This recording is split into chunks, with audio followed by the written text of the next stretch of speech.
Hello and welcome to Nutshell Recaps. This video explains the synopsis of the movie, No Hard Feelings. Warning, there will be spoilers, so proceed with caution. Don't forget to hit the like and subscribe button, it will really help our channel grow. In need of money, a woman accepts a free car in exchange for dating a couple's adolescent son. What initially seems to be a transactional choice ultimately profoundly alters her life.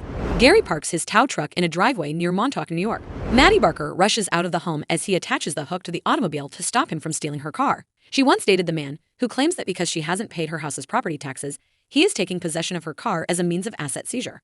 Maddie queries how she is going to pay taxes now that her primary source of income as an Uber driver has been taken away. She claims that bartending alone won't be enough to support her. The man acknowledges that he hasn't yet been able to forgive her for leaving him after only 3 months of dating. She so makes an effort to win his favor by expressing her own missing him. When Gary sees that she has been seeing other people, he becomes even more desperate to take her car away. Suddenly, a man comes out of the house. Although Maddie makes an effort to explain and claims that he is her cousin, his excessive groping raises doubts. She requests that he drop her off at the Claw, the pub where she works, before the devastated guy drives away, but he politely declines. Later that morning, as Maddie skates to work, she notices Gary's tow truck parked outside of a bakery. She stealthily lowers her car into his car, then tries to drive it away. Gary is informed by the noise Gary's automobile produces because she forgot to detach it from the truck. He pushes the button to lift her car back up as he exits the bakery, preventing her from driving away. That afternoon, Maddie's attorney Gabe Sawyer warns her to exercise caution because one more infraction could result in the loss of her license. He tells her that she still has till September 1st to come up with a plan when she laments that she won't be able to pay her obligations right away. She then expresses her anger for wealthy city dwellers who purchase summer homes in Montauk, increasing locals' property taxes. When the boat owner requests a drink at the Claw at 11:57 a.m., the woman lets her overall contempt for wealthy New Yorkers get the best of her. Fern intervenes when she and the customer get into a fight and tells the barmaid that the summer season is the busiest of the year, therefore she needs to be considerate of the patrons. Later, while browsing the internet for cheap automobiles for sale, Maddie hangs out with her pregnant friend Sarah and her boyfriend Jim. Sarah suddenly displays to her a notice from a couple looking for a lady in her 20s to date their shy adolescent son in order to assist get him ready for adult life before he leaves for college. If the job is successful, they'll guarantee to offer the person a free Buick Regal. Gay believes if the wealthy people go to Montauk to utilize them, they should be able to repay the favor if Maddie is still debating whether to apply that afternoon. In addition, the woman claims that, in keeping with her mother's wishes, she must have the automobile in order to save the house. The Buick Regal is parked outside the couple's home when she arrives the following day on rollerblades. When she eventually runs across Laird and Allison Becker, they inquire about her age. She initially misrepresents herself as being in her late 20s before finally revealing that she is 32. They accept after she explains that the person dating their son must be young, but also mature enough to handle the sensitive situation when she senses their worry. Finally, the couple discusses their son Percy, describing him as intelligent and brilliant, but incredibly bashful. The teenager doesn't drive, doesn't have any friends, has never been in a relationship. She can help him come out of his shell because his parents are concerned that he won't be ready for the overwhelming sensation of freedom when he enrolls in Princeton in the fall. It is evident that they also encourage the woman to have a sexual relationship with Percy. They insist that the two meet naturally even though she suggests that she just surprised the teen in his bedroom. They argue that if he finds out that they paid a lady to date him, he'll be devastated and lose even more confidence. Allison advises the woman to visit the teen's volunteer shift at the animal shelter from 10 a.m. to 6 p.m. and act like she's adopting a dog. The following day, Maddie visits the animal shelter and requests Percy's assistance in selecting a puppy. The shy youngster says he doesn't believe she is the kind of person he would ever permit to get a dog as they proceed to the back office where she answers a few questions. She eventually offers to drive him home, and despite his attempts to object by getting his coworker Crispin to tell him he can't leave before closing, he eventually gives in. Maddie loads his bike onto Jim's van, which she borrowed, and tells the teen to ride up front with her. During the car ride, Percy realizes they missed the turn to his house, but she says they're using a shortcut. Scared he might be getting kidnapped, he tries to text his parents, but the woman playfully takes his phone away. When she pulls into her driveway, Percy takes out his mace and sprays it directly on her face. She screams in pain and stumbles out of the van. Furious, she asks why he would attack her, and he says he thought she was abducting him. The statement by Maddie that she just brought him home because she found him handsome caught the kid off surprise. So, she agrees to his suggestion that they go out on a date the next night. The following morning, the woman tells Jim she'll need to borrow the van once more, but he declines, claiming he needs to air out the vehicle since he can't risk his pregnant girlfriend breathing in the mace fumes. Therefore, she is forced to use the Claw's work vehicle. The following evening, they meet at a bar, where Maddie makes fun of his suit and shorts ensemble. When she inquires as to how his parents would know he was in a dive bar, Percy tremblingly replies that they track his phone. He then expresses concern that they will find out. He takes a drink of his alcoholic beverage and complains that it tastes awful. The woman replies that he will have to get used to it as he is going to college. Suddenly, Travis enters the room and tells Maddie, his ex-girlfriend, that he is now married. The man claims that, contrary to what she did, his wife did not flee when he told her he loved her because it is obvious that she doesn't care. Then he cautions Percy about the woman's reputation as a heartbreaker. When the young woman is asked why she slept with the man she so obviously despises, She casually replies that she only did it because it was Christmas and she was lonely. Later, they take a stroll down to the beach, where she cajoles him into donning nothing but his pants while swimming. She claims that he doesn't find her attractive, which is why he won't defy the rules. Since she's perhaps the most beautiful woman he's ever seen, Percy clarifies that this isn't the cause. The teen eventually tackles his reservations and jumps in with her. On the beach, a group of drunken teenagers suddenly takes their clothing, forcing Maddie to confront them. She confronts the trio on her own and successfully scares them away. She then makes her way back to the sea, where Percy claims he is frightened by her menacing demeanor. As she returns to her car to drive home, the teenager leaps on the hood because he believes she is hiding his phone from him. She views it as a challenge and continues to drive while Percy is hanging on for dear life. She refuses to stop when a police car follows them because she is already on probation. Just as a train almost misses them, she drives across the railway rails to get away from the police. Later, she turns on some music in her home and begins to dance suggestively in front of him. He agrees when she asks him to move to the bedroom, but she also notices him scratching his back. He explains that it occurs anytime he is stressed when she raises up his shirt and notices that he has hives.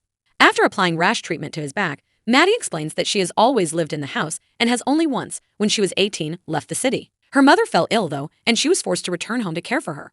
He says that in 9th grade, he was forced to change schools because a rumor that he had participated in inappropriate behavior with his parents spread when it was discovered that he occasionally still slept in his parents' bed.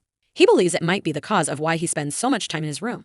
He finally apologizes for not being able to make love to her tonight, but says they can still hang out tomorrow. The following day, Milo and the other dogs from the shelter join the couple for a day at the beach. They engage in laser tag and arcade games up until security ejects them for her child abuse of the children. Later, when the teenager asks her why she never went to prom, she explains that Maddie was the consequence of an affair, which is why her father never helped care for her mother because he had a family in the city. In order to keep them out of the way, her father's solicitors cleared up everything, gave her mother money, and gave her the house. In a letter to her father, she had questioned his lack of interest in her. She received the unsent letter back on the day of the prom and was too distraught to attend. Suddenly, Percy motions for a kiss and she consents.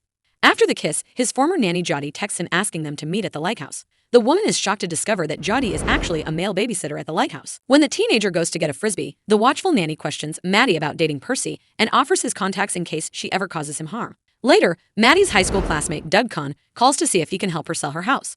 He informs her that if she doesn't pay her taxes, she'll lose half the value of it.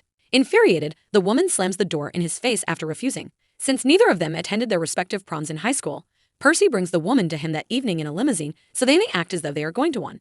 He claims that he left his phone at home on purpose because he wants to spend the entire night talking to her. He grudgingly accepts Maddie's invitation to play the piano at the restaurant.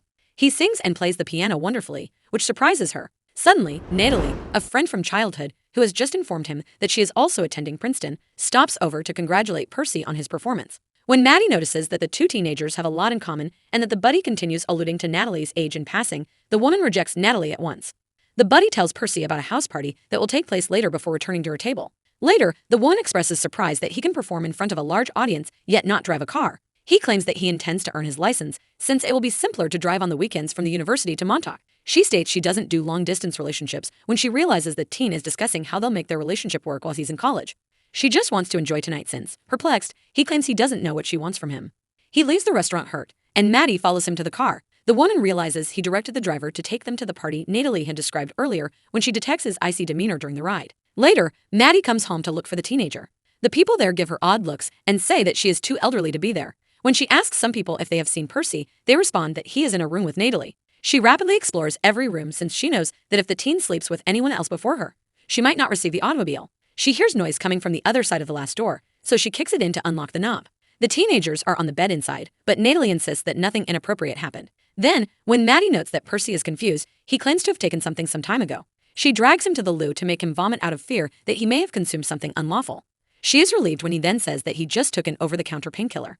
The owners of the home demand Maddie depart as soon as the crowd enters the space a little while later. Percy punches the woman inadvertently in the throat when he sees the man seizing her. She grabs the teenager despite having trouble breathing so they can depart together. Percy claims to be prepared to make love in the limo, but Maddie claims he's inebriated, which wouldn't be the best situation for his first time. The following morning, Laird offers his son a ride to work, but the excited adolescent insists on doing the driving so he can get some practice whenever he sees his girlfriend. When the couple questions him about the woman while seeming to be oblivious, Percy responds that she's excellent even though she's a little older. He continues by saying that he won't be going to Princeton any longer because she doesn't do long distance. Parents react in shock, but the teenager claims that he is of legal age and is capable of making his own decisions regarding his life. Allison eventually instructs him to wait for his father in the car. The pair then phones Maddie, who informs them that she might have to cancel the arrangement since Percy has grown too close. As the only person who can persuade their son to enroll at Princeton, Laird offers to sign over ownership of the Buick Regal in exchange for her assurances that she will. The youngster initiates the Bluetooth connection to his father's phone in the car at that same moment, and he overhears the woman say that she'll get the Buick if she can persuade him to attend Princeton.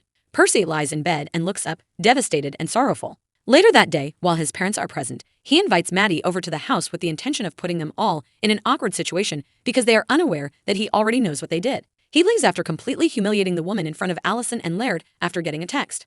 Maddie insists she didn't tell their kid the truth when the mother questions her after he has left and wonders if she did. Percy meets Crispin outside to drive the Buick to the woods where they wreck it. He returns to the house, but instead of joining the table, he goes straight to his room. Later, Maddie claims that's what he wants and goes into his bedroom to start making love. He does, however, end early, and there is an awkward pause. He then claims that her wrecked car is in the jungle and queries whether anything that transpired between them was genuine. Maddie claims their connection was genuine since she revealed him things she's never told anybody after realizing he is aware of the pact. He disagrees with her explanation that she merely did it to save her house and that it wasn't personal. The woman tries to apologize, but the kid urges her to go. He promises that one day he'll be living in Paris and she'll still be in Montauk before she walks through the door. He responds that she won't ever go because she will continue to wait for her missing father to come back when she claims she doesn't have a wealthy father to turn to. She grabs her shoes and exits the room in pain. Days later, Maddie hears Gary's tow truck leaving the totaled vehicle in her driveway as she wakes up. When she inquires as to what she'll do with it, he replies that it still functions and claims that he returned it because it belonged to her. Percy confronts his parents about their frequent interference in his life in the meantime. He claims they must let him handle his own success or failure. Maddie continues driving for Uber for the next few weeks while using the money she saves to pay her property taxes. One evening, Sarah and Jim inform the woman that they have chosen to go to Florida because of the high expense of living in Montauk. Sarah claims she can't believe she's staying when her friends can't believe they're leaving. Maddie asserts that she enjoys her life there, and her buddy claims that her mother would have wanted her to be happy. She makes out with a man she met at the bar later that evening. The frustrated woman orders him to go when he insists on making love right away without first engaging in conversation. The following day, she finally burns the letter she had written to her father when she was younger. When she eventually finds Gary across the street and has saved enough money to fix the car, she apologizes for how she treated him. She then phones Doug to discuss wanting to sell the house, but with one stipulation.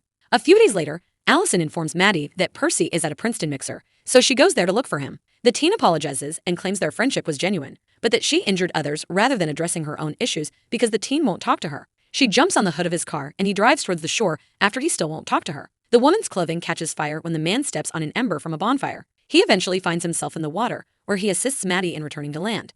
Maddie apologizes before giving Percy a hug. She tells him later that she has made the decision to sell the house and relocate to California, and they both agree that everything will be okay as they relax by the ocean. The woman presents her home as a surprise to Jim and Sarah the following day. She claims she's offering to sell it to them for less so they may settle down and start a family in Montauk, as they've always desired. Soon after, Percy bids his folks farewell and departs for Princeton. On her way to California, Maddie is waiting outside the house to transport him to the university. She discloses that she adopted Milo to keep her company.